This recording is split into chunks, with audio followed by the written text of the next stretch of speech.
At our November 19th council meeting, the evening began with a presentation to council on a revised plan to develop the former Davis Tannery lands on the west shore of the Cataraqui River.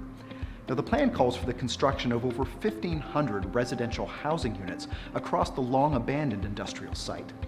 Now, after a year and a half of consultation with both staff and the public, the revised plan calls for the buildings to be set further back from the river to allow for a naturalized shoreline and for a variation in height, ranging from 4 to 5 stories up to 8 stories, moving away from the river.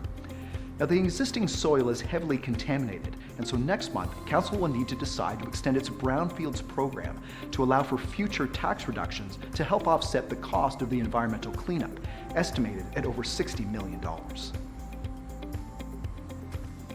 Last night, Council also approved an increase to the budget for the East End Community Center from $11.5 million to $13.5 million. Now, the rationale for the increase was to be able to make the building more energy efficient and also to equip the building to be an emergency response center for the East End of the city. Now, after some lengthy discussion and debate, Council voted to approve the increase, noting that this would not only significantly reduce the greenhouse gas emissions from the building, but also lead to energy savings of close to $3 million over the life of the building. Finally, last night, Council formally approved the purchase of its first 2 electric buses as a step towards reducing greenhouse gas emissions from the city's transit operations.